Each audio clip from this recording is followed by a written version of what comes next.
بسم اللہ الرحمن الرحیم۔ السلام علیکم ورحمۃ اللہ وبرکاتہ۔ معزز سامعین و ناظرین، جملہ خواتین و حضرات اور عزیزان محترم، اللہ رب العزت کا شکر ہے جس کی توفیق سے ہم آئسولیشن یا تنہائی اور خلوت کے ان ایام میں باہم ملاقات کرتے ہیں اور اپنے احساسات و خیالات اور اللہ اور اس کے رسول کی تعلیمات شیئر کرتے ہیں۔ میں اللہ رب العزت کے حضور دعاگو ہوں کہ وہ اس حقیر سی کاوش کو اپنی بارگاہ میں قبول فرمائے اور اس سے اپنی رحمت کے ساتھ اثرات اور برکات پیدا فرمائے تاکہ لوگوں کو فائدہ ہو اور وہ مقصد حاصل ہو جس کی خاطر میں ہر روز آپ سے ہم کلام ہوتا ہوں۔ ہم نے پچھلی نشست میں سورہ آل عمران کی اس آیہ کریمہ پر اپنی گفتگو ختم کی جس میں اللہ تبارک و تعالیٰ نے متقین کی تعریف کی ہے۔ متقی کون لوگ ہیں؟ یعنی جنت کا ذکر کرتے ہوئے فرمایا جنت اعدت للمتقین۔ پہلے ذکر کیا میری مغفرت اور پھر فرمایا وسیع و عریض جنت متقین کے لیے تیار کی گئی ہے۔ اس کے بعد ڈیفائن کیا کہ متقین ہیں کون۔ اس میں پہلی بات جیسا کہ میں نے عرض کیا تھا یہ فرمائی الذین ينفقون فی السراء والضراء، جو فراخی و خوشحالی کے وقت بھی اور تنگی یا تنگ دستی اور پریشان حالی میں بھی جو کچھ میسر ہے خرچ کرتے ہیں۔ اب یہ جو خرچ کرنا ہے دوسروں پر، انسان کیوں خرچ کرتا ہے؟ یا یوں سوچیں کہ میں اگر کماتا ہوں، یعنی آپ یوں سوچیں تو میں دوسرے پہ خرچ کیوں کروں؟ میری کمائی ہے، میں نے رات دن صرف کیے، میں نے اپنی محنت کی، اپنا سکل لگایا، تگ و دو کہ میں دوسرے پر خرچ کیوں کروں؟ اس سوال کو پینڈنگ رکھتا ہوں چونکہ یہ سوال اور اس کا جواب انشاءاللہ تعالی اس پر ہم کئی نشستیں صرف کریں گے، مگر مختصراً اتنی بات کہنا چاہتا ہوں کہ اللہ رب العزت وہ کنسرن پیدا کرنا چاہتا ہے ہمارے آپ کے سب کے دلوں میں، انسانیت کا، دوسرے لوگوں کا۔ آپ وسائل رکھتے ہیں، دوسرے وسائل سے محروم ہیں، آپ کو خوشحالی میسر ہے، دوسرا پریشان حالی میں ہے، تو اس کی تنگی اور اس کی مشکل کا احساس کرنا، اس کے ساتھ کنسرن رکھنا، اس کے احساس کو فیل کرنا، اس کی تکلیف کو اپنی تکلیف سمجھنا اور اسے اپنے وسائل سے زیادہ عزیز سمجھنا، یہ وہ سوچ ہے، زاویہ نگاہ ہے اور مائنڈ سیٹ ہے جو اللہ پاک ہمیں عطا کرنا چاہتا ہے۔ اس لیے نیکی کو بھی اللہ تبارک و تعالیٰ نے دوسروں پر خرچ کرنے کے ساتھ جوڑا ہے، کو ریلیٹ کیا ہے۔ آپ تلاوت کرتے ہوں گے، نہیں تو کھولیے چوتھا پارہ، اس کی پہلی آیت، ابتدا یہاں سے ہوتی ہے چوتھے پارے کی، اعوذ باللہ من الشیطان الرجیم، لن تنالوا البر حتی تنفقوا مما تحبون۔ فرمایا تم ہرگز نیکی کو پا ہی نہیں سکتے، یعنی قرآن کی روح سے گویا تم لاکھ چاہو تم ہرگز نیک نہیں بن سکتے اللہ کی نگاہ میں۔ نیکی کا کوئی درجہ اللہ کی بارگاہ سے تمہیں نہیں مل سکتا جب تک کہ تنفقوا مما تحبون، جب تک جس شے سے تمہیں بڑی محبت ہے، پیار ہے، وہ چیز خرچ نہ کر دو۔ اور یہ مال و دولت کے لیے کہا ہے، مال کو کہا مما تحبون، جس مال سے، پیسے سے، وسائل سے تمہیں محبت ہے وہ محبت جب دوسرے کی پریشانی پہ قربان نہ کر دو، اپنا مال اس پہ خرچ نہ کر دو، اس وقت تک تم نیکی کو نہیں پا سکتے، نیکی کی روح کو نہیں پا سکتے، اور اللہ کی نگاہ میں نیکوکار اور نیک اور صالح تصور نہیں ہو سکتے۔ دیکھیے نا، پہلا سبجیکٹ چوتھے پارے کی آیت کا یہ ہے۔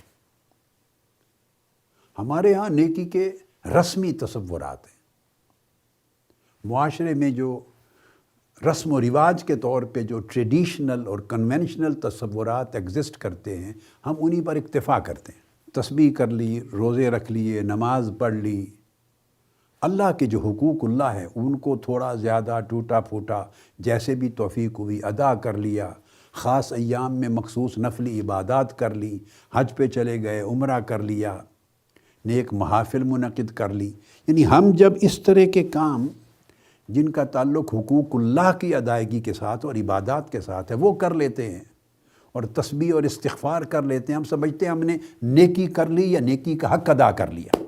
اللہ رب العزت نے اس چیز کو رد فرما دیا ہے۔ لیس البر ان تولوا وجوہکم قبل المشرق والمغرب، لیس البر، فرمایا نیکی یہ نہیں ہے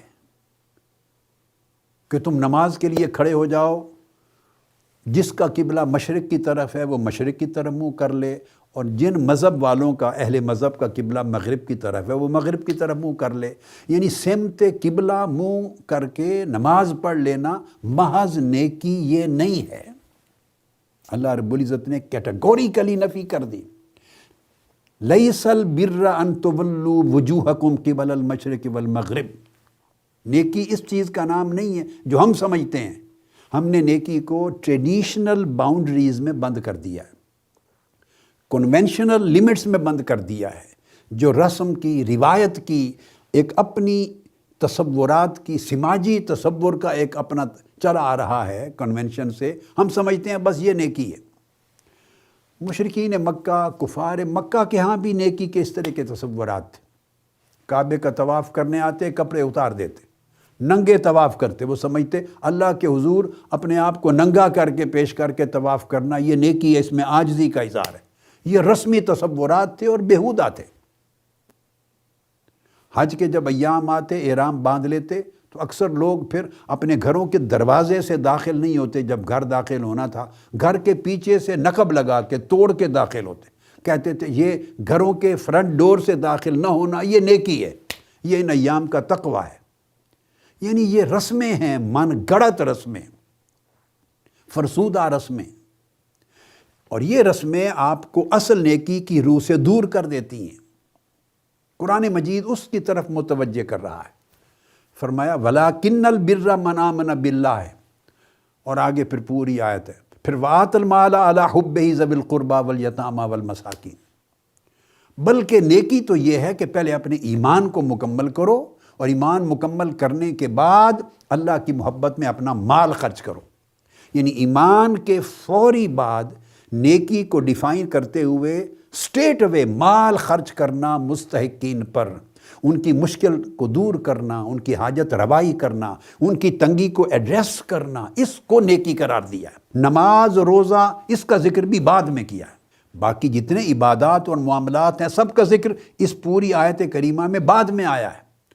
پہلے ایمان، اور ایمان کے معن بعد اپنا مال جس رب پہ ایمان لاتے ہو اس کی محبت میں اس کے بندوں پر، محتاجوں پر، ضرورت مندوں پر خرچ کرنا، مال کی قربانی دینا، فرمایا یہ نیکی ہے۔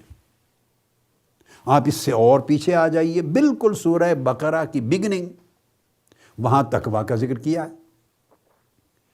فرمایا یہ قرآن ہے جس میں شک و شبہ کی کوئی گنجائش نہیں، ذالک الکتاب لا ریب فیہ۔ آگے فرمایا ھدی للمتقین، اس قرآن سے متقین کو ہدایت ملتی ہے۔ یہ قرآن سراسر ہدایت ہے، منظر مقصود تک پہنچاتا ہے۔ کن کو؟ المتقین، جو متقین ہیں۔ اب چونکہ پہلی بار لفظ استعمال کیا نا، متقین، تقوی والے، اب یہ صاحبان تقوی ہیں کون؟ جن کو قرآن ہدایت عطا کرتا ہے، یا جن کے لیے قرآن سراسر ہدایت ہے۔ تو پھر متقین کی تعریف کی قرآن مجید میں، وہ سورہ بقرہ کھول کے آج ضرور دیکھیے، اس میں فرمایا المتقین الذین یؤمنون بالغیب ویقیمون الصلاۃ ومما رزقناہم ینفقون۔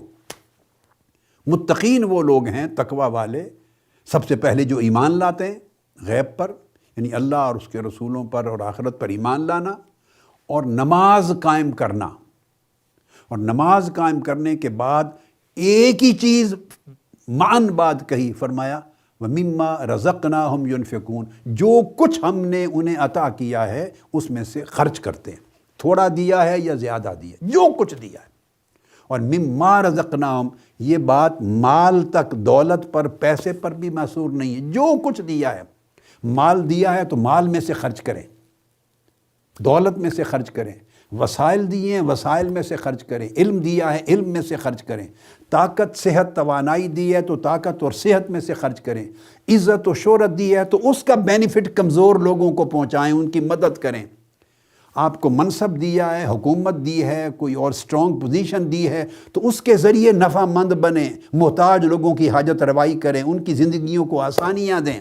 الغرض جو پوزیشن، جو کچھ بہتری، پوزیشن، مال، دولت، ذہنی نعمت، فکری نعمت، عملی نعمت، علمی نعمت، مالی نعمت، سماجی نعمت، جو کچھ اللہ رب العزت نے تمہیں دیا ہے اس میں سے خرچ کرو، اللہ کی ہر نعمت میں سے خرچ کرو۔ علم کی نعمت دی ہے تو جسے علم نہیں اس پر خرچ کرو تاکہ وہ صاحب علم ہو۔ تو الغرض فرمایا جو کچھ ہم نے جس نعمت سے نوازا ہے، جب تک وہ خرچ نہیں کرو گے اللہ کی نگاہ میں تم متقی بن نہیں سکتے۔ یہ وہ بات یہاں بیان کی ہے۔ آج وقت ہے اس بر کو حاصل کرنے کا اور اس تقوی کو حاصل کرنے کا۔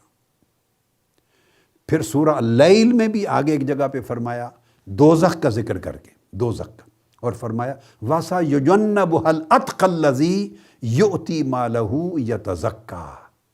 یہ جو بڑی دوزخ ہے جس کی آگ بھڑک رہی ہے، ہم عنقریب اس بڑے متقی شخص کو، اس بڑے متقی کو اس دوزخ سے نجات دے دیں گے، اس دوزخ سے چھٹکارا دے دیں گے۔ وہ بڑا متقی الاتقا، بہت بڑا متقی، وہ کون ہے؟ فرمایا الذی یؤتی مالہ یتزکا، جو اپنا مال خرچ کرتا ہے زیادہ سے زیادہ محتاجوں پر، ضرورت مندوں پر، مشکل زدہ لوگوں پر مال خرچ کرتا ہے، اور مال کے خرچ کرنے سے اپنی جان بھی اور اپنا مال بھی پاک کر لیتا ہے۔ اب ایک نئی بات فرما دی کہ مال کے خرچ کرنے سے بندہ اپنا مال بھی پاک کرتا ہے اور اپنی جان بھی پاک کرتا ہے، اور اپنا دل بھی مال کی محبت سے پاک کرتا ہے، دل بھی مال کی محبت سے پاک کرتا ہے۔ چونکہ مال کے ساتھ جو بندے کا رشتہ ہے، چونکہ مال رات دن محنت کرتا ہے، انسان تکلیف اٹھاتا ہے، بیوی بچوں سے دور جاتا ہے، گھر سے باہر رہتا ہے، مسافت کرتا ہے، دکان کھولتا ہے، آفس میں جاتا ہے، 12-14 گھنٹے کام کرتا ہے، باہر دنیا کے سفر کرتا ہے، اپنی جان مشکلات میں اور تکلیف میں ڈال کے اپنے آرام کو قربان کر کے مال کماتا ہے۔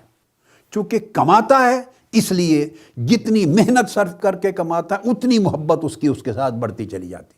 بچے ہوتے ہیں نا چھوٹے، ماں باپ کی کمائی سے سب کچھ انہیں مل جاتا ہے، تو جو کچھ مل جاتا ہے ماں باپ کی کمائی سے، بچپن کی زندگی میں اس کی اتنی قدر نہیں ہوتی، نخرے کرتے ہیں بچے، قدر نہیں، چونکہ مفت میں کمایا کسی نے، ماں باپ نے، ان کو ملتا چلا گیا، پرواہ نہیں کرتے۔ جب بڑے ہوتے ہیں اور خود کمائی والے آتے ہیں اور لمیٹڈ تنخواہ آتی ہے اور محدود انکم آتی ہے، اس سے جو چیز خرید کر لاتے ہیں اس کی بڑی قدر ہوتی ہے، کیونکہ خود محنت کر کے کما کے لائیں، اور بچپن جوانی کی زندگی میں محنت کرنے کا ایکسپیرینس ہی نہیں ہے، اور اس درد کا بھی نہیں پتہ کما کے لانے میں کتنی درد آپ کی صرف ہوئی ہے، لہٰذا اس کے نتیجے میں اس کی قدر نہیں ہے۔ تو اس لیے فرمایا انہ لحب الخیر لشدید، الخیر کہا مال کو، کہ بندے کو اب مال و دولت کے ساتھ یہ خیر کہا، اگر وہ نیکی کی راہ پہ خرچ ہو بڑی شدید محبت ہوتی ہے۔ انہ لحب الخیر، بڑی شدید محبت ہے بندے کو، انسان کو اللہ نے رکھی ہے مال کے ساتھ۔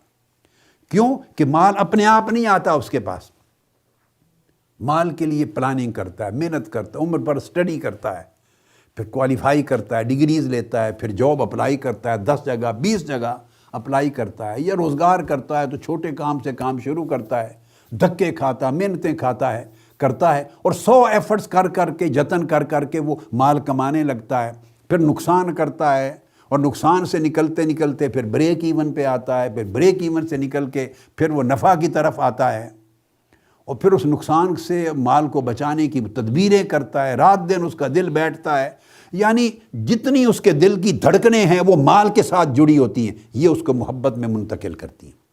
یہ محبت اللہ رب العزت نے کہا جو مال سے تمہیں محبت ہے، دیکھنا یہ ہے کہ ادھر ہے مال کی محبت، ادھر ہے انسانیت کی محبت، ادھر ہے اللہ کے بندوں کی محبت، مشکلات میں پھنسے ہوئے لوگوں کی محبت، جن کے پاس کھانا نہیں ہے ان کا، بھوکے لوگوں کی محبت، مفلس لوگوں کی محبت، جن کے پاس رات کی ہنڈیاں نہیں ہیں، بچہ بیمار ہے دوائی کا پیسہ نہیں ہے، ہاسپٹل لے جانے کے وسائل نہیں ہیں، بچے کو پڑھانے کے وسائل نہیں ہیں، مشکل میں پھنسے ہیں، مشکل دور کرنے کے وسائل نہیں، بیٹھے ہوئے ہیں، پیٹ بھر کے کھانا نہیں ہے، جو ادھر اللہ کے بندے اور انسان اور آپ کے بھائی اور مسلمان اس کیفیت میں بیٹھے ہیں، ان سے تمہیں کتنی محبت ہے، اور اپنے جتن کر کے جو مال کمایا تھا اس کے ساتھ کتنی محبت ہے۔